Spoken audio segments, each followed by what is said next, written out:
안녕하세요. 저는 딸아이 하나를 홀로 키우고 있는 30대 후반의 평범한 직장인입니다. 얼마 전까지만 해도 제가 사연글을 쓰게 될 줄은 상상도 못했는데 이렇게 사연을 작성하고 있으니 신기한 기분입니다. 결혼을 하신 분들은 아시겠지만 전혀 다른 환경에서 자란 두 사람이 만나서 결혼하고 나서 아무 탈 없이 지낸다는 것은 무척 힘든 일입니다. 서로의 양보와 배려가 없다면 즐거운 일보다 싸울 일이 더 많다는 것도요. 저는 제 결혼 생활에 그런 진흙탕 싸움이 있을 거라고는 생각을 못 해봤어요. 물론 상대방에게도 진흙을 퍼부어 주었지만요. 오늘은 그런 저의 이혼 이야기를 해볼까 합니다. 저와 남편은 아르바이트를 하며 만난 사이였어요.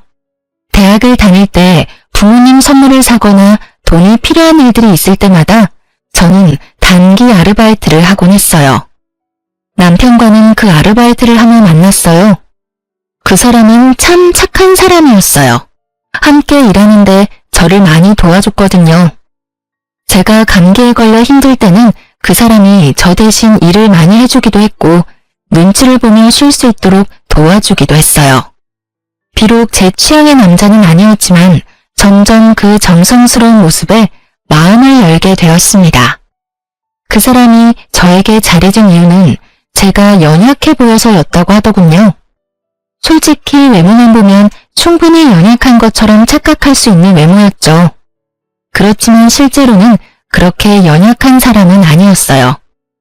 제 앞가림 정보는 충분히 할 수 있을 만큼 튼튼한 사람이었죠. 그 사람을 만났을 때는 낯을 가려서 그렇게 약해 보인 것 뿐이었어요. 어떻게 보면 착각이 겹쳐 일어난 사랑이었죠. 그래도 좋았어요. 서로 잘 맞았고 배려도 충분했고 무엇보다 말이 잘 통했으니까요. 저와 그 사람의 연애는 순조로운 듯 보였지만 딱히 그렇지는 않았어요. 서로 취업 전선에 뛰어들면서 바빠지기 시작하니 소홀히 지더군요. 그렇게 저희는 점점 대화를 하지 않게 되고 연락을 하지 않게 되었죠. 그러나 취업에 성공하니 가장 먼저 생각나는 건 그 사람이었어요.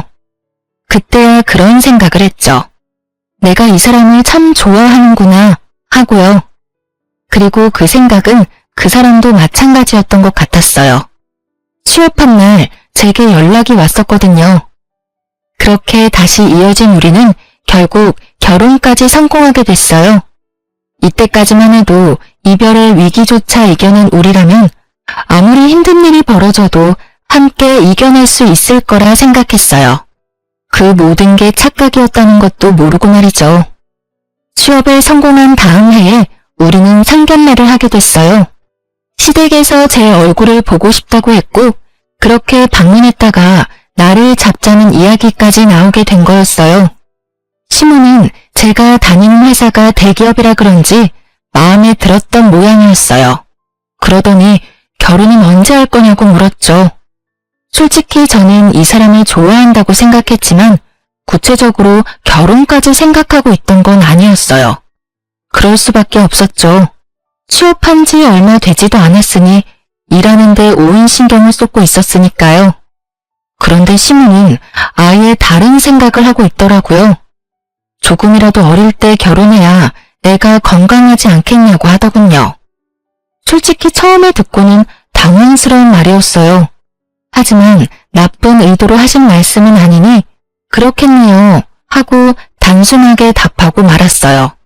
그런데 그 뒤로 남편은 결혼 이야기를 계속 꺼내기 시작했습니다. 만약 남편의 그런 모습이 싫고 부담스러웠다면 거절을 했을 거예요.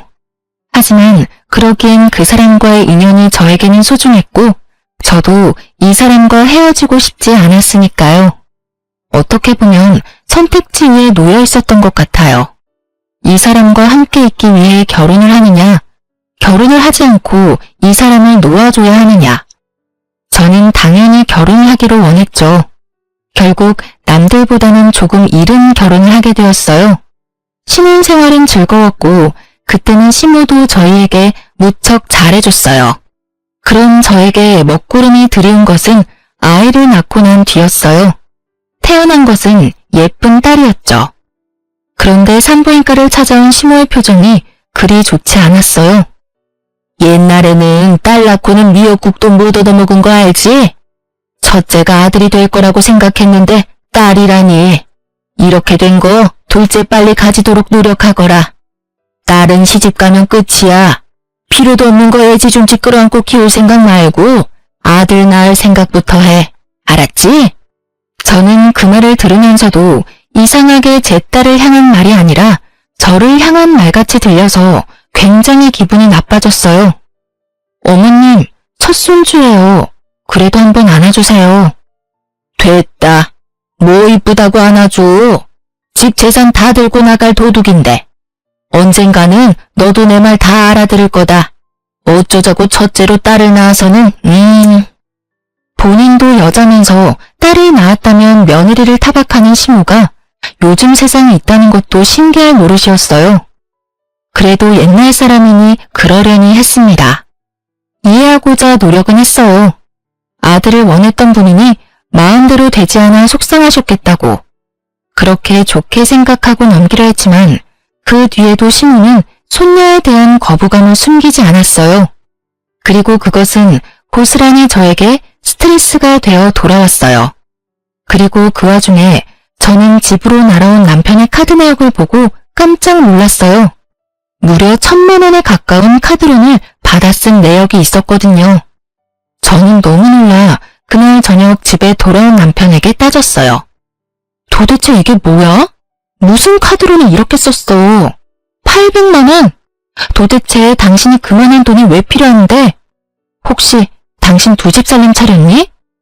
제가 카드 내역서 종이를 흔들며 추궁하자 남편 얼굴에 땀이 나며 사색이 되더군요. 그게 돈이 좀 필요했어. 그러니까 뭘 하는데 이렇게 돈이 필요한데. 말해봐. 당신 나한테 속이는 거 있어? 설마 혹시 당신도 코인해? 코인. 주변에서 해보라고 하는데 모아놓은 돈이 없어서 그걸로 시작한 거야. 미안해 여보. 자기 미쳤어? 빚을 내서 코인을 하면 어떡해. 주식이나 코인은 여윳돈이 있을 때나 하는 거야. 그러다가 완전 쪽박 찬다고. 도대체 무슨 생각으로 이런 짓을 한 거야? 미안해 여보. 돈 좀 벌면 우리 애들이랑 집에 도움이 될 것 같아서 그런 건데. 의도가 나쁜 건 아니었지만 방법이 나빴습니다. 차라리 자기가 저축한 돈으로 했다면 이렇게까지 화가 나지도 않았을 거예요. 이거 하나뿐이야? 다른 것도 다 가져와봐. 빨리. 제 말에도 어물쩍거리며 보여주기 싫어하던 남편을 보니 감이 딱 왔습니다. 다른 데서도 빌렸구나 하고 말이죠. 저는 분노를 감추지 못하고 꽥 소리를 질렀죠. 폰 당장 열어. 결국 핸드폰을 열어 카드회사 앱에 일일이 다 들어갔어요. 그리고 확인해보니 이미 두 군데서 돈을 또 빌렸더라고요. 두 군데는 주거래 카드라서 우편물이 집으로 오지 않게 되어 있었고 이번에 우편물을 우연히 발견하게 된 건 우편물을 집으로 보내도록 잘못 체크해서 온 거였어요. 우연이 아니었으면 발견하지도 못했을 일에 저는 흥분해서 말했어요. 지금 내가 본 게 맞아? 어떻게 세 군데서 돈을 3,000만 원 가까이 빌릴 수가 있어. 그것도 코인을 하려고. 아무리 돈을 많이 벌어도 갚아야 될 돈이야. 당신 도대체 어쩌려고 이런 짓을 한 거야? 저는 부들부들 떨리는 몸으로 남편을 쳐다보며 화냈어요. 노발대발이라는 말 그대로 온몸으로 화를 냈죠. 여보, 미안해. 한 번만 용서해줘. 앞으로는 절대로 이런 짓 안 할게, 응? 당신이 원하면 각서까지 쓸 테니까 제발 한 번만 봐줘. 당신 이거 어떻게 다 갚을 생각이었어? 각서 쓴다고 무슨 일이 해결되는데 이미 빌린 돈이 각서 쓴다고 돌아와? 그럼 어떻게 해야 할까? 난감한 듯 저를 보며 묻는 남편을 보니 화가 머리 끝까지 났어요. 그걸 왜 저한테 묻나요? 자기가 알아서 해야 하는데. 월급 명세서 앞으로 무조건 나한테 줘. 그리고 월급 통장도. 여보, 그치만 나도 돈을 써야 할 때도 있고. 쓸 때는 나한테 이야기하면 되잖아. 내가 돈 안 준대? 당신 카드빚하고 필요한 몇 가지 돈 나가는 거 확인하고 나머지는 생활비랑 용돈으로 나눠서 당신한테 줄 거야. 그거 가지고도 모자라면 나한테 이야기해. 그럼 확인해보고 줄 테니까. 남편은 제 말에 뭔가 대꾸하고 싶은 모양이었지만 결국 아무 말 없이 통장을 줬습니다. 제가 남편 카드나 통장을 관리한 이후부터 남편은 더 이상 카드론이나 대출은 받지 않았습니다. 코인을 하는 것 같지도 않아 보였고요. 그러나 그 뒤로도 통장에는 30만 원 정도가 현금으로 빠졌습니다. 솔직히 그럴 때마다 의심이 갔어요. 또 코인을 하나 싶어서요. 혹시 당신 아직도 코인해? 아님 주식? 절대 아니야. 내가 당신한테 그런 거 안 하겠다고 맹세했잖아. 그런데 왜 또 돈이 비어? 이상하잖아. 지금 당신 통장 맡은 게 3달째인데 여전히 매달 돈이 비어. 그걸로 대체 뭘 하는 건데? 사실 요새 몸이 좀 피곤해서 스포츠 마사지도 받고 친구들 만나면 더치페이도 하고 돌잔치나 결혼식에도 현금 필요하잖아. 아니야.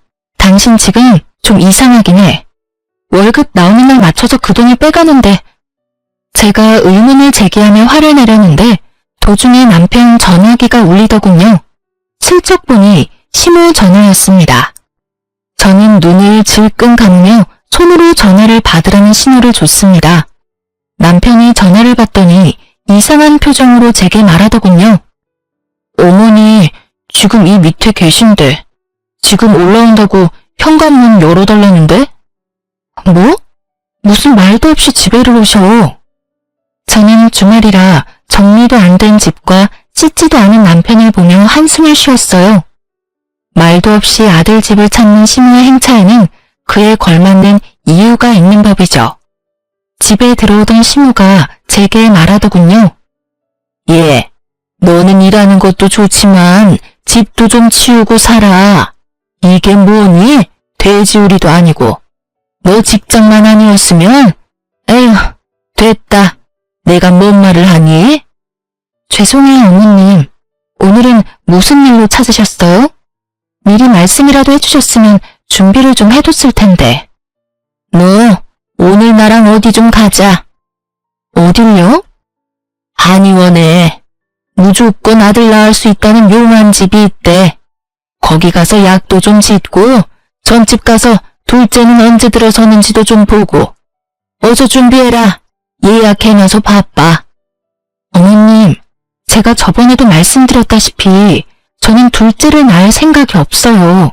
솔직히 지금 육아휴직하고 쉬면 집도 힘들고요. 넌 네가 뭐 대단한 일이라도 하는 것처럼 말하네. 너 남편보다 조금 더 좋은 직장에서 일한다고 유세 떠는가 본데 며느리로 들어왔으면 해야 할 일은 해야지. 아들을 낳아서 대를 잇고 제사를 지낼 수 있도록 하는 게 너의 가장 중요한 일인데 그걸 안 한다고? 그럼 넌 왜 우리 집에 시집을 왔니? 아들도 안 낳아줄 거면서? 그리고 너 하나 없다고 해서 집이 망하겠어? 우리 아들이 너 하나 정도는 충분히 먹여 살릴 수 있어. 심호 이야기를 들으며 한숨이 팍 나오더군요. 그놈의 아들 타령하는 심호를 보며 저도 참을 수 없어 한마디 보탰습니다. 네, 어머님이 그렇게까지 말씀하시니 어쩔 수 없네요. 저도 애 하나 더 낳도록 노력할게요. 지금 당장 그 직장 그만두더라도 남편이 저 먹여 살릴 수 있을 테니까요. 안 그래 여보? 제 말에 남편은 얼굴이 하얗게 질려서 눈도 못 마주치더라고요. 여보, 애를 낳는 거지 직장을 그만두는 건 아니지? 어차피 육아휴직하면 돈 적게 받는데 직장 그만두는 거랑 뭐가 달라? 당신이 책임지면 되잖아. 나랑 우리 딸. 어머님이 매번 내조하라고 하시는 것도 신경 쓰였고 내가 일 그만두고 당신 내조할 테니까 당신은 돈만 벌어와. 그래도 잘하던 일 그만두는 것도 아깝고 둘째는 나도 그렇게 크게 생각은 없는데. 남편은 필사적으로 저의 임신과 퇴직을 막더군요. 그럴 수밖에요. 남편 본인도 빚 갚느라 헉헉대는데 말이죠. 그게 무슨 소리야? 아들이 꼭 있어야지. 넌 왜 갑자기 네 마누라 편을 들어? 엄마, 그게... 어머님 아직 모르시나 보네요. 남편 카드 빚이 거의 3천만 원이라 그거 갚느라 지금 힘들거든요. 그래서 지금 당장 저 일 그만두고 애 가지면 저희 생계가 많이 힘들거든요. 그래서 그런 거니까 이해하세요. 그래도 가장인데 투잡이라도 뛰면서 저희 부양하려고 노력하지 않을까요?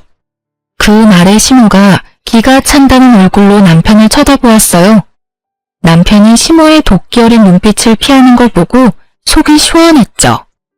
이제는 시모가 내게 애를 가지라고 말하지는 않겠구나 싶었어요. 제 예상대로 시모는 제게 아무 말도 안 하고 남편을 향해 있는 대로 욕설을 퍼붓더군요. 너 우리 집안의 아들이 얼마나 귀한 줄 몰라? 네가 이런 못난 짓만 안 했어도 지금 손주가 태어났을지도 모른다고. 어휴, 이 멍청한 거사. 도대체 그 돈을 다 어디다 썼어? 남편은 시모의 욕설을 고스란히 받으면서도 변명 한마디 하지 않더군요. 앞으로 그럴 일 없어요. 와이프한테 통장 다 잡혔으니까. 그리고 앞으로 둘째 이야기 좀 그만하세요. 잘 해결되겠죠. 그러니까 이제 가세요. 그러면서 남편은 시모를 쫓아냈어요. 그리고 남편 자신도 밖으로 나가버렸어요. 시모는 그 뒤로 제게 둘째를 가지라는 말은 입 밖에도 꺼내지 않았어요. 그러려면 못난 아들이 벌인 일을 들춰야 하니 입 밖에도 내지 않더군요. 둘째라니, 이 와중에 둘째가 가당키나 한가요? 그렇게 저는 평화를 찾았습니다. 그러나 그 평화는 한 달도 되지 않아 깨져버렸어요. 하루는 시모가 저를 시댁으로 불렀어요. 줄 게 있으니 오라는 말에 시댁으로 향했어요. 시모가 준비한 것은 한약이었습니다. 저번에 말한 그 한의원에 가서 지어온 것이었어요. 시모는 그 뒤로 애를 가지라는 말을 한 번도 꺼내지 않았는데 그 약을 준비하고 저를 기다리고 있더군요. 그러면서 그러더군요. 아들이 진 빚은 내가 갚아주마. 그러니 너는 마음 놓고 애 가질 준비나 해. 이거 먹으면 금방 아들 들어선다고 하더라. 언제까지 딸내미 하나 보면서 살 거야? 든든한 아들이 있어야 해. 내가 저번에 점집도 가서 너한테 아들이 있는지 확인했는데 있다더라. 아무렴? 있고 말고. 그러니 이거 먹고 얼른 둘째나 가져. 시모는 포기하지 않았더라고요. 그 돈을 대신 갚아주는 한이 있더라도 둘째, 아니 아들을 보겠다는 확고한 의지가 느껴졌어요. 그런데 그때 시댁벨이 울리더군요. 문을 열어보니 남편과 웬 여자, 그리고 어린 남자아이였어요. 그때부터 저에게 지옥이 펼쳐졌어요. 그 여자가 저를 밀고 안으로 들어오더니 앉아서 엉엉 우는 게 아니겠어요? 웬 미친 여자인가 싶었는데 남편도 그 여자 뒤를 따라가더니 시모 앞에 가지런히 앉는 겁니다. 여보, 당신 뭐해? 이 여자는 누구야? 그게... 누구긴 이 남자 아들 낳아준 여자지.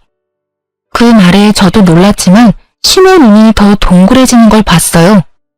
아들이라면 눈 돌아가는 시모 앞에서 그 여자는 더 크게 화를 내며 제게 말하더군요. 당신이 어떻게 이럴 수가 있어? 사람을 얼마나 닥달을 했으면 돈 한 푼을 편하게 못 써? 그것 때문에 어린 아들이랑 내가 얼마나 고생을 했는지 알기나 해? 이 여자가 정신이 나갔나? 여기가 어딘지 알고 와서 지금 이 난리야. 저는 이 상황이 금방 이해가 가지 않았어요. 이 여자가 자기 입으로 지금 우리 남편 상간녀라고 말하는 것이 제가 듣고 있는 게 맞나 싶었어요. 어떤 상간녀가 시댁에 쳐들어와서 이 난리를 쳐요? 그런데 이 여자는 아주 뻔뻔하더군요. 시모 앞에서 제게 삿대질을 해가며 난리를 쳤습니다. 그럼 내가 난리치게 안 생겼어? 당신이 뭔데 이 남자 월급 통장을 쥐고 있어? 당신이 돈 못 쓰게 하는 바람에 이 사람한테 의지할 수밖에 없는 나랑 우리 불쌍한 아들은 이대로 길거리에 나앉게 생겼다고. 지금 너 상간녀라고 자랑하러 왔어? 아님 얼마나 불쌍한지 자랑하러 왔니? 그것도 아니면 이 남자 통장을 못 갚게 돼서 열받아서 화내러 왔어? 당장 이거 설명해. 무슨 일이 벌어진 건지 당장 설명하라고. 왜 내가 여기서 이딴 말 듣고 있어야 하는데? 저는 이 정신없는 와중에 남편을 불렀습니다. 짐작은 가는데 제대로 된 설명이 필요했어요. 그리고 추궁할 상대도 필요했죠. 여보, 미안해. 내가 정말 할 말이 없어. 나 이 사람이랑 작년 동창회에서 만났고 우리 사이에 애까지 태어났어. 그래서 급하게 돈을 빌려 쓴 거고. 애가 생기니까 돈이 많이 들더라고. 그래서 두 집 살림을 차렸다. 그거야? 당신 미쳤어? 나랑 우리 딸을 놔두고 불륜? 아니, 그것도 화가 나서 팔짝 뛸 일인데 이 여자는 여기에 왜 데리고 왔는데 밖에서 해결을 봤어야지. 그게 나 당신이랑 이혼하고 싶어. 이 여자랑 살 거야. 그래서 여기 온 거고. 이혼? 네가 왜 이혼을 입에 담아? 이혼 이야기는 내가 꺼내야 되는 거 아니야? 그리고 이혼 내가 안 해주면 어쩔 건데? 어머니한테 부탁할 거야. 어머니, 좀 도와줘요. 어머니 손자 원했잖아. 여기 이 여자 아들이 내 아들이에요. 그러니까 이혼하는 거 좀 도와주세요. 그 빚만 좀 어떻게 하면 이혼해도 잘 살 수 있을 거예요. 남편은 내게 이혼을 요구하며 자기 손으로 한 살도 채 되지 않은 갓난쟁이를 시모 품에 안겨줬어요. 시모 눈이 휙 돌아가며 그 상간녀의 아이를 바라보는 눈빛이 흐뭇하게 변하는 것을 보면서 저는 게임이 끝났다는 걸 깨달았어요. 아들 바라기 시모가 제 편이 될 일은 절대 없을 테니까요. 내가 그 돈 갚아줄 테니까 너희 이혼해라. 싸우고 할 거 뭐 있어? 우리 아들이 널 싫대지 않니? 그러면 네가 당연히 나가야 하는 게 맞는 거 아니냐? 저는 기가 막혔습니다. 이혼을 하기 위해 시모를 설득하려고 애까지 데리고 여기 온 거였어요. 이 남자가 이렇게 사악했나 싶었는데 기세등등하게 웃으며 저를 쳐다보는 상간녀를 보니 이 여자가 그린 그림이었구나 싶은 생각이 들었죠. 어머님, 어떻게 그런 말을 하실 수 있어요? 상간녀를 앞에 두고. 그러니까 법대로 해. 솔직히 우리 아들이 바람핀 거 말고 무슨 잘못을 했니? 잘못이라면 네가 했지. 네가 우리 아들한테 잘했으면 아들이 널 두고 바람을 폈겠어? 그게 지금 하실 말씀이세요? 그러니까 나 보기 싫으면 얼른 이혼해. 나는 손주만 있으면 된다. 다른 건 다 사소한 것들이야. 저는 이 상황이 정말 이해가 가지 않았어요. 제가 피해자인데 여기서는 제가 이상한 사람이 된 것 같았죠. 여보, 정말 이렇게 부탁할게. 헤어져줘. 위자료는 내라면 낼게. 그러니까 제발 부탁이야. 부탁? 나 이혼녀 만들고 우리 딸 아빠 없는 자식 만드는 것도 부탁이라고 하는 거니? 어떻게 당신이 나한테 이럴 수가 있어? 당신은 능력 있잖아. 좋은 직장도 있고 능력도 있고 다 잘하니까 괜찮잖아. 그런데 이 사람은 안 돼. 나 없으면 안 되는 사람이야. 그러니까 당신이 나랑 헤어져 줘. 응? 제 남편은 아주 단순한 사람이었습니다. 그 여자가 징징대며 못 살겠다고 하는 말을 곧이곧대로 믿고 자신이 지켜줘야 할 여자라고 생각한 모양이었어요. 그 사람의 여자 취향이었죠. 저와 결혼할 때도 저를 지켜줘야 할 사람이라고 생각했으니 상간녀가 그 부분을 아주 잘 활용한 것 같더라고요.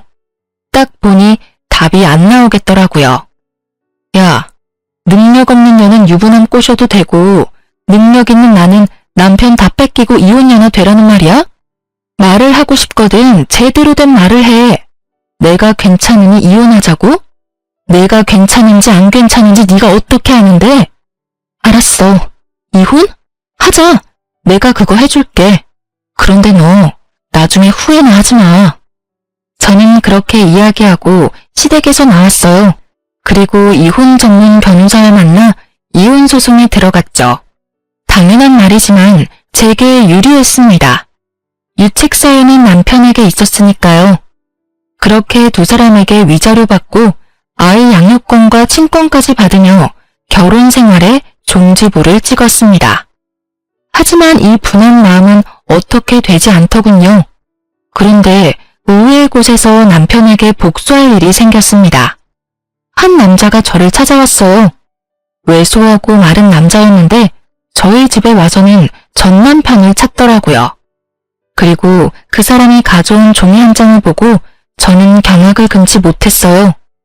그리고 그 길로 그 남자를 데리고 전 남편의 결혼식장으로 달려갔죠. 그 사람이 저를 찾아온 그날이 전 남편과 상간녀의 결혼식 날이었거든요. 이혼한 지 일주일 만에 재혼을 하더라고요. 제가 찾아가니 이미 결혼식은 막바지였고 하객들은 식사를 하러 갔고 두 사람은 태백을 하러 별실에 올라가 있는 상태였어요. 올라갔더니 가족들이 모두 모여 있더군요. 두 사람은 기분이 좋은지 입이 귀에 걸려 있었고 시모는 아이를 안고는 아주 좋아 죽더군요. 함께 온 남자가 상간녀의 얼굴을 보더니 대뜸 달려가 묻더군요. 애는 어딨어? 애 어딨냐고. 그 사람이 서 있던 곳에서는 시모가 보이지 않았나 보더라고요. 상간녀는 당황한 건지 말도 못하고 벌벌 떨기만 했죠. 그때 전 남편이 떡하니 그 남자 앞을 가로막더군요. 그러면서 저한테 화를 냈어요. 이게 뭐하는 짓입니까? 당신 이 사람이 누군데 여기까지 데리고 와. 그리고 난 당신 결혼식에 초대도 안 했어. 알아, 초대 안 한 거. 나도 올 생각 없었어. 근데 여기 당신 애타게 찾는 분이 계셔서 모시고 온 거야. 좀 급해 보였거든. 그런데 이렇게 서로 좋아 죽는 거 보니까 여전히 모르나 보네. 내가 뭘 모르는데. 당신 혹시 나랑 이혼했다고 이런 식으로 해코지하는 거면. 저는 전 남편 말을 뚝 잘라먹고 이야기했어요. 떡국이 새끼 잘 키우고 있는 거면 됐어. 자기 자식도 아닌데 당신도 참 대단하다. 돈 빌려다 돈도 갖다 바치고 마음도 주고 당신도 참 대단한 순정파네? 그치? 얼굴 어디 하나 비슷한 곳도 없는데 정이 가긴 하나 보네. 제 말에 남편놈 얼굴이 일그러지더군요. 그런 남편놈 얼굴에 그 남자가 제게 보여줬던 서류를 펼쳐 보여줬죠. 저 남자랑 네 아이 친자 검사 결과래. 근데 일치라고 뜨네? 그럼 저희 아버지가 누굴까? 제 말에 남편놈이 말을 잊었는지 종이만 뚫어져라 쳐다보고 있더군요. 이게 저 사람이랑 우리의 친자 검사 결과라는 걸 어떻게 믿어? 내가 당신을 못 믿는데. 그럼 당신 와이프한테 물어봐. 저 애가 누구 애인지. 그러나 전 남편 곁에 있던 상간녀도 그다지 좋은 상황은 아니었어요. 그 남자가 상간녀를 향해 비난을 퍼붓고 있었거든요. 야, 너 내 아이 데리고 지금 딴 놈이랑 결혼하는 거야? 네가 뭔데 여기서 그런 말 하는 건데. 나 너랑 결혼한 적도 없고 사귄 것뿐인데. 여기 와서 남의 결혼식 망치기나 하고. 결혼하려고 동거하면서 준비 중이었지. 그것도 내 애 임신한 채로. 너 애 임신한 동안 나한테 매달 100만 원씩 뜯어갔냐 안 뜯어갔냐? 임신했을 때는 애 빌미로 돈 갖다 달라 난리를 치더니 애 태어나니까 살던 월세방 보증금 받아서 도망을 가? 그러고는 고작 유부남 꼬셔서 가정 파탄 내고 결혼? 그래, 네가 무슨 정신 나간 짓을 하든 상관없는데 애랑 돈은 돌려줘야지. 우리 어머니가 그 애를 얼마나 기다렸는지 알기나 해? 네가 뭐 착각하나 본데 내 아이 당신 자식 아니야. 내가 그런 것도 안 알아보고 여기까지 왔는 줄 알아? 잔말 말고 애 내놔. 그리고 그 애한테 쓰겠다면서 나한테서 뜯어간 돈 2천만 원이랑 월세 보증금도 다 돌려내. 너 돈 안 돌려주면 경찰에 사기죄로 신고해버릴 거니까. 상간녀와 상간녀의 남친은 아주 박터지게 싸우더군요. 두 사람의 싸움에 근처 친척들 시선이 몰린 건 당연한 거였고요. 시모는 얼굴이 완전 흑색이 돼서는 이 상황이 뭔지 파악하려고 애쓰는 것처럼 보였어요. 어머님, 기분이 많이 안 좋으시겠네요. 그렇게 애지중지 안고 빨고 하던 손자가 어머님 친손자가 아니라니 말이에요. 이게 다 뭐야? 네가 벌인 일이지? 네가 우리한테 복수하려고 그런 거지? 어머님도 참 너무하시네요. 제가 이렇게 친절히 그 애가 남편 아들이 아닌 사실을 알려드리고 있는데 할 말이 그것뿐이에요. 못 믿겠으면 친자 검사해보세요. 그런데 한 가지만 말씀드릴게요. 어머님이 안고 계신 손주 이제 태어난 지 5개월이죠? 그런데 아세요? 그 사람이 동창회에서 저 여자랑 실수했다는 날이 12개월 전이에요. 애가 태어났으면 이제 막 2, 3개월이어야 하는데 걔는 벌써 5개월. 아무리 한두 달 빨리 태어났어도 개월수가 안 맞잖아요. 그렇죠? 제가 그렇게 말하자 옆에서 듣고 있던 남편님 얼굴이 맛이 가더군요. 임신을 하면 10달을 애를 품어야 하는데 본인이 계산해봐도 애가 저 개월수가 되면 안 된다는 걸 알았나 봐요. 처음부터 모른 건 자기 잘못이죠. 미리 계산해봤다면 저 여자 수작을 알았을 텐데 그런 것도 모르고 놀아나는 꼴이란. 한심하기 그지없는 눈으로 남편을 바라봐줬어요. 그리고 마지막으로 한 방 더 먹여줬어요. 그래도 애는 아직 정식으로 당신 애는 아니지? 당신 애로 되어 있으면 양육권, 친권 이런 건 어떻게 되는 걸까 싶네. 솔직히 나는 그쪽이 더 걱정돼서. 우리 딸 양육비도 당신이 줘야 하는데 겹쳐서 우리 애한테 올 것까지 문제 생기면 안 되잖아. 저의 그 말에 그제야 그 사실을 깨달았는지 전 남편이 상간녀에게 다가가 큰 소리로 퍼붓더군요. 야, 너 저 말 다 사실이야? 우리 애가 사실은 내 애가 아니었던 거냐고.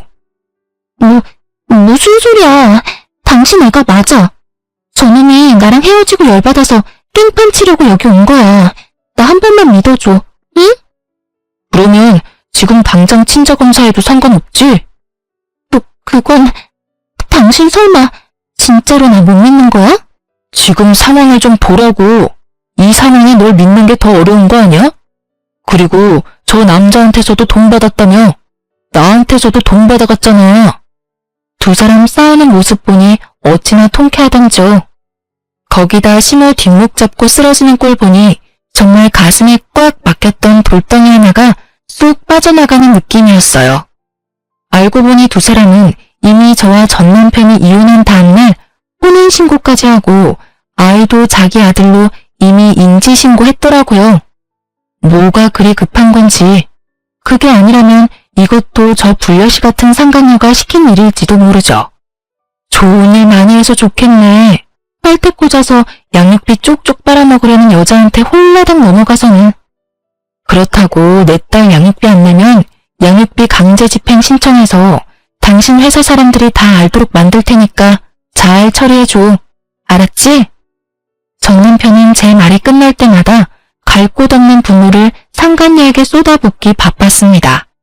상간녀도 나쁜 짓 했지만 자기가 한 짓은 더 나쁜 짓인 걸 모르고 오로지 남 탓이나 하고 있으니 상간녀는 상간녀대로 두 남자의 추궁에 겨우 버티는 중이었죠. 다들 그만해. 도대체 이게 다 무슨 일이야? 이게 참말이야? 이 애가 내 손주가 아닌 게 진실이야? 어머님, 우리 애는 그 사람 애예요. 제가 낳은 아들인데 제가 모르겠어요. 거짓말 좀 그만해. 애랑 내가 친자일치라고 나오는데 왜 자꾸 거짓말을 해? 네 속셈 내가 모를 줄 알아? 너 애 하나로 이쪽 저쪽 돈 뜯어내려고 그런 거잖아. 남자가 종이를 흔들며 답답하다는 듯 말하고 심호는 그 종이 보더니 며느리인 상간녀에게 말하더군요. 지금 당장 검사하러 가자. 검사하고 애가 내 핏줄이 아니면 그때는 너 죽고 나 죽는 거야. 알겠니? 어머님, 꼭 그렇게까지 하셔야겠어요. 그거 하시는 순간 저의 모자랑 연 끊는 거예요. 너 지금 나 협박하니?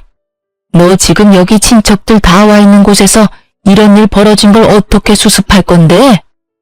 그리고 난 죽었다 깨도 내 핏줄 아니면 키워줄 생각 없어. 이 애가 내 핏줄이 아니라면 차라리 딸 낳은 전 며느리한테 찾아가 둘째 낳아달라고 비는 게 훨씬 낫겠다. 어디서 동네 창피하게 결혼식 날 동거하던 남자가 찾아와? 너 같으면 이해가 가니? 연을 끊던 말던 상관없는데 끊게 되면 책임질 각오는 돼 있지? 네가 나한테 받아간 돈이 5천이다. 그거 다 개워내고 멀쩡한 우리 아들 부부 사이 파토낸 것도 책임져. 그건 상간녀만의 문제가 아니었지만 시모는 아주 상간녀를 잡아먹을 듯 노려보며 난리였어요. 서슬퍼런 시모 모습에 상간녀는 부들부들 떨더라고요. 무서운 건지 분한 건지는 모르겠지만요. 그리고 주변 친척들이 수군거리는 소리가 다 들렸어요. 아이고, 이를 어째? 손자 생겼다며 좋아 죽던 사람인데 애가 친손자가 아니면 어쩐지 번갯불에 콩 볶아 먹듯 후다닥 처리한다 싶었어. 저 여자가 상간녀였던 거지? 세상에, 조강지쳐 내치면 천벌받는다더니 옛말 틀린 게 하나도 없어. 친척들 이야기 들으며 저는 그 사람들을 다 놔두고 유유히 결혼식장에서 나왔어요. 정말 너무 유쾌한 하루였어요. 그날 아침에만 해도 최악의 하루라고 생각하고 있었는데 말이죠. 상간녀 전남친의 등장으로 일이 이렇게 될 줄이야. 전남편 친구 와이프로부터 전해 들은 말에 의하면 그 상간녀가 결국 친자 검사를 했는데 확실히 전남편 애가 아닌 걸로 나왔다고 해요. 그것 때문에 한바탕 총극도 펼쳐졌다고 하더군요. 여태껏 가져간 돈 달라는 전남편 말에 상간녀가 함께 살면서 갚겠다는 어이없는 말을 했다고 하더라고요. 전남편이 어이없어서 재혼 없던 일로 하자고 2년 끊자고 했다가 상간녀가 울고불고 매달리며 버리지만은 말라고 했다더군요. 게다가 상간녀는 전남편 회사 찾아와서 용서해달라면서 그 앞에서 소리 지르고 난동을 피웠대요. 조용히 사라져도 모자랄 판에 회사에까지 와서 직원들 다 알도록 소란 피우는 바람에 전남편은 혼이 쏙 빠졌다고 하더군요. 여리여리한 여자를 지켜주고 싶었던 전남편은 결국 여리함을 가장한 꽃뱀에게 홀라당 다 뜯어먹히고 마음까지 뜯겨서 좌절했다고 하니 이래서 사람은 죄짓고는 못 살아요. 그렇게 두 사람이 결혼식 치르자마자 이혼한 이야기를 들었죠. 그 뒤로는 어떻게 된 건지 듣지 못했어요. 그렇게 저와 이 사람들의 악연은 모두 정리했어요. 남은 것이라고는 아이가 성인이 될 때까지 받아야 하는 양육비라고 생각했죠. 그렇지만 저도 이혼 후 쉽게만 지낸 건 아니에요. 아이를 위해서 좀 더 시간이 자유롭고 덜 힘든 곳으로 직장을 옮기게 됐거든요. 고맙게도 추천받아 이직을 했기에 직급은 그대로 유지하며 일할 수 있었어요. 그런데 그 직장에서 악연의 흔적을 만나게 될 줄이야. 바로 전 남편과 딱 마주친 거 있죠. 직장 상사와 부하 관계로요. 솔직히 전 남편이 그 회사를 그만둘 거라고는 생각도 못했기에 당시 마주쳤을 때는 너무 놀랐어요. 그렇게 한 달 정도 불쾌한 상황이 이어지다가 회식 자리가 생겼어요. 그런데 한 여직원이 저한테 묻더군요. 대리님, 애가 아직 어리죠? 혹시 남편분이 많이 도와줘요? 어? 아, 나 혼자 된 지 1년 됐어. 전 남편이랑 이혼했거든. 어머, 죄송해요. 그런 줄도 모르고. 괜찮아. 그럴 수도 있지. 솔직히 전 남편이 상간녀랑 바람나서 혼외자 만들고 이혼한 거라서 차라리 없는 게 낫다 싶어. 그래서 대리님이 이혼하자 한 거군요. 잘했어요. 그딴 인간 뭐 좋다고 끌어안아요. 그냥 내다버리는 게 답이에요. 아니, 그 사람이 이혼해달라 하더라고. 상간녀는 너무 여리고 착해서 자기가 지켜줘야 한다니 뭐라냐? 제 말에 여직원이 벙찐 얼굴로 갑자기 화를 막 내더군요. 뭐라고요?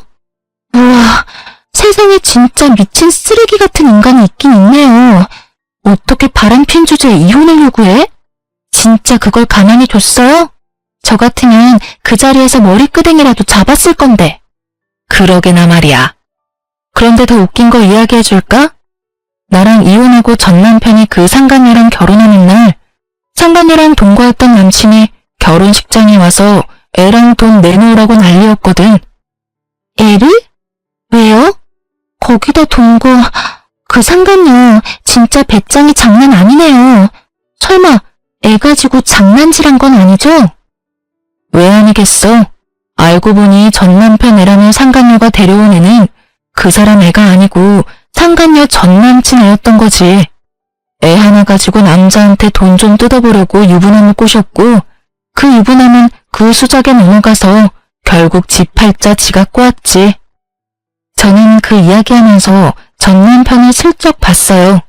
그랬더니 연신 휴지로 얼굴에 땀을 닦고 있더군요. 진짜 이래서 사람은 나쁜 짓 하고는 편하게 못 살아요. 남자가 보기에도 진짜 나쁜 놈 맞죠? 쓰레기라고 불러도 손색 없는 사람이네. 안 그래요? 여직원이 전 남편에게 동의를 구하듯 묻는데 전 남편은 그러네요 하면서 억지 웃음 짓고 있더라고요. 직원들 입방에 오르내리는 게 힘들었는지 나중에 저희 집까지 찾아와 제발 그만하라며 소리치더군요. 이런 식으로 계속돼 이야기하면 명예훼손으로 소송 걸 거야? 명예훼손? 소송하고 싶으면 해. 나는 걸릴 게 없어. 내가 겪은 이야기 회식 자리에서 한 것뿐이고 그 전 남편이 너인 것도 아무도 모르잖아. 너 혼자 힘들 뿐인데 소송해서 전 직원이 다 알도록 만들고 싶으면 그렇게 해. 만약 그렇게 해서 직원들 입에 내 이름 오르내리면 그때는 내가 당신 고소할 거니까. 제 말에 전 남편은 제 앞에 무릎을 꿇더군요. 제발 이제 그만 좀 하자. 나 너무 힘들어. 나 여기서 잘못되면 갈 곳도 없어. 제발 부탁이야. 나 좀 여기서 일하게 해줘. 내가 잘못한 건 아는데 그게 이렇게까지 두고두고 깔 일이야? 그 여자 피해서 도망왔는데 이번에는 당신이야. 도대체 다들 나한테 왜 그러는데? 당연히 꼴도 보기 싫어서 그런 거지. 그걸 모른다니 참 어이가 없었어요. 본인이 그렇게 나쁜 짓을 저질렀다는 감이 없나 싶을 정도였죠. 얼굴만 봐도 역겨워 짜증나는데 이 인간 얼굴 좀 안 보고 살았으면 좋겠다 싶은 생각을 하다가 정말로 좋은 생각이 하나 떠올랐어요. 상간녀를 이용하면 잘 될 것 같아서 이번 회식 사진을 제 메신저 프로필 사진으로 바꿨어요. 그리고 제 회사 이름을 적었더니 상간녀가 미끼를 물었더라고요. 어떻게 알았는지 저희 회사 앞까지 찾아와서 난동을 피우더라고요. 야, 내가 너 못 찾을 줄 알았지? 나랑 얘는 버리고 다시 찾은 게 한 번 버렸던 마누라 곁이야? 당신 여기 어떻게 알고 왔어? 네 전 마누라가 가르쳐줬다. 왜? 나랑 애까지 버리고 네가 가긴 어딜 가? 내가 이야기했지? 당신이 나 버리면 나도 당신 회사 가서 당신이 어떤 짓 하면서 살았는지 다 떠벌린다고. 그리고 당신은 배알도 없어? 한 번 이혼한 마누라는 왜 찾아간 거야? 찾아간 게 아니라 우연이야. 여기 오니까 이 사람이 여기 와 있었던 거고. 그리고 여기서 이러지 마. 다른 데 가서 이야기하자고. 전 남편이 당황했는지 상간녀 팔을 잡고 회사 앞에서 벗어나려고 필사적으로 끌어당겼지만 상간녀는 꼼짝도 하지 않더군요. 내가 왜 다른 데 가야 해? 여기서 이야기하면 되잖아. 당신이 나랑 애 버리고 간 거 세상 사람들이 다 알도록 만들어줄 테니까. 그 애가 내 애가 아닌데 왜 여기 와서 이래? 진짜 애 아빠 찾아가서 말하라고. 우리 이미 이혼해서 남이야. 어떻게 애를 당신 아들로 들였다가 그렇게 내칠 수가 있어? 당신 나 사랑한다고 하지 않았어? 내 덕분에 당신 빚도 다 갚았는데 당신이 어떻게 나한테 이럴 수 있어? 당신 덕분이라고? 내가 지금 이 모양 이 꼴이 된 게 당신 덕분이긴 하지. 당신 때문에 멀쩡한 가정 내 손으로 찢어발기고 돈까지 빌려서 어머니에게 갚도록 만들었지. 그리고 전 회사에 와서 이 난리 피우는 바람에 거기 있지도 못하고 이직했는데 여기까지 쫓아와서 이러는 거야? 당신이 하나부터 열까지 다 잘못했는데 왜 나한테 이러는 거야? 당신 혼자 잘 살겠다고 도망가는 건 안 되지. 당신이 나 책임지겠다며? 바람은 혼자 피워? 그럼 나랑 바람을 피우지 말지 그랬어. 그랬으면 가정도 지키고 돈도 안 빌리고 부적에서 잘 살 수 있었을 텐데, 어? 지가 잘못한 건 하나도 없고 남 탓만 하지? 이혼도 네 손으로 했지. 내가 손모가지 붙잡고 이혼서를 사인하라고 협박이라도 했어? 다 자기가 한 주제에 나한테만 책임 전가하겠다는 거잖아. 그러면서 이렇게 또 나 내치고. 상간녀 이야기 들으며 속이 시원한 건 또 처음이었어요. 하긴 무슨 일이 있어도 본인이 흔들리지 않았다면 이런 일은 벌어지지 않았을 테니까요. 그렇게 회사 앞을 한바탕 시끄럽게 만들고는 전 남편은 이직한 지 얼마 안 된 이 직장도 그만뒀어요. 얼굴 다 팔리고 쪽도 다 팔렸으니 더 다닐 엄두가 나지 않았던 모양이었어요. 그렇게 이 일까지 그만둔 전 남편은 결국 택배 상하차 일을 시작한다고 들었어요. 상간녀는 전 남편에게 명예훼손과 스토커로 소송 걸려서 열심히 법적으로 싸우고 있다고 하더군요.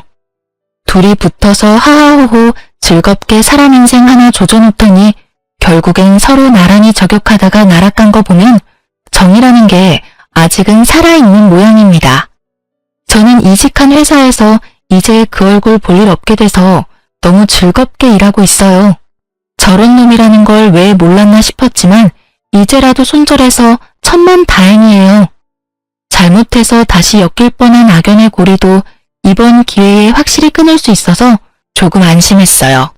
긴 글 읽어주셔서 감사합니다. 다음에는 좋은 소식으로 사연 쓸 수 있도록 열심히 살게요. 여러분, 오늘도 좋은 하루 되세요.